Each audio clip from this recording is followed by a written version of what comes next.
मी कृष्णा नदीच्या महाराष्ट्रातल्या शेवटच्या बंधाऱ्यावर उभा आहे। राजापूरचा बंधारा, ही कृष्णा नदी आणि इथून पुढे गेल्यानंतर कर्नाटकचा भाग सुरू होतो। या ठिकाणी काल आपल्या जलसंपदा विभागानं शेतकऱ्यांनी विनंती केलेली होती की किमान आम्ही जी खतं टाकलेली आहेत, ऊसाची लागण करायला ऊसाचे बी लावलेले आहेत, ती लागण करून द्या शिल्लक पाण्यावर। कारण माहिती नव्हता तुम्ही कपात करणार आहे ते, आणि आमचं ऊसाचं बी वाळून चाललेलं आहे, खत वाया चाललेलं आहे। 2 दिवसामध्ये आम्ही सगळं ते संपवतो आणि 20 तारखेनंतर तुम्ही कपाती सुरू करा अशी विनंती केली होती। कोल्हापूरच्या स्थानिक अधिकाऱ्यांनी ते ऐकलं सुद्धा आणि तशा प्रकारचं एक नोटिफिकेशन निघालं। परंतु रात्री 12 वाजता कुठून चक्र फिराली मला माहिती नाही, परंतु पुन्हा तो आदेश रद्द केला आणि आजपासून कपात रद्द केलेली आहे। मी प्रत्यक्ष राजापूरच्या बंधाऱ्यावर आलेलो आहे। याचं कारण हे पाणी बघा किती तुडुंब भरलेलं आहे, बंधारा भरलेला आहे आणि या बंधाऱ्यातनं खाली पाणी वाहून चाललेलं आहे, मोठ्या प्रमाणामध्ये वाहून चाललेलं आहे। या ठिकाणी बघितलं तर नदीच्या या टोकापासून त्या टोकापर्यंत हे सारं पाणी वाहून कर्नाटकात चाललेलं आहे।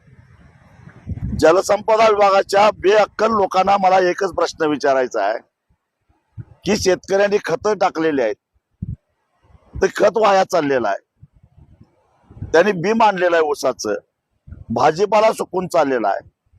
तुम्ही कपाती सुरू केलाय का? तर प्यायला पाणी नाही, आणि हे पाणी कर्नाटकामध्ये त्यांनी मागणी केलेली नसताना सुद्धा मोठ्या प्रमाणामध्ये झाले। लाज नाही का वाटत?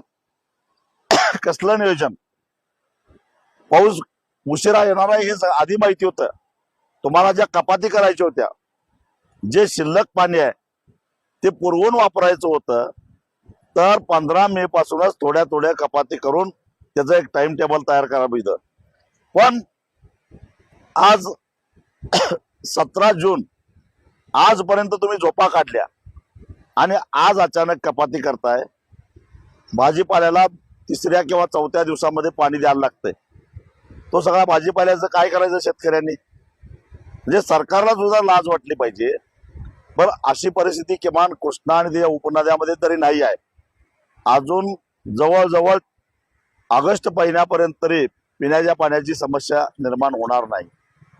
मग आता जे उपलब्ध पाणी आहे, सगळ्यात जास्त पाणी उपलब्ध वारणा धरणामध्ये आहे, चांदोलीला।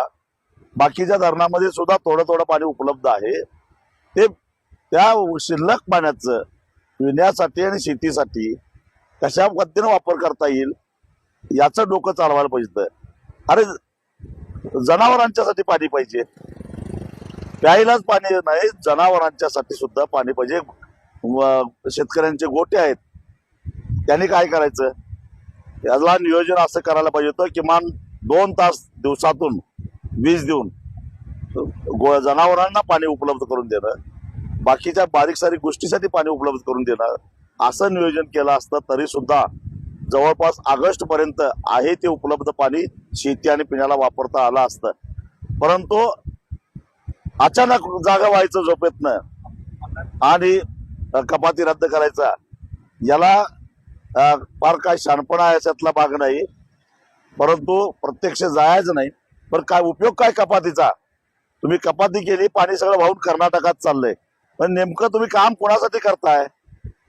काय तिकडनं कोणी तुम्हाला पैसे दिलेले आहेत ह्या कपाती करण्यासाठी आणि पाणी सगळं वाहून आमच्याकडे येऊन दे म्हणून? या प्रश्नाचा उत्तर जलसंपदा मंत्र्यांनी दिलं पाहिजे आणि जलसंपदा सचिवांनी सुद्धा दिलं पाहिजे।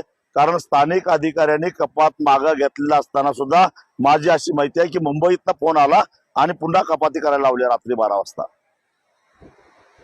आमच्या चॅनलला लाईक करा, शेअर करा, सबस्क्राईब करायला विसरू नका।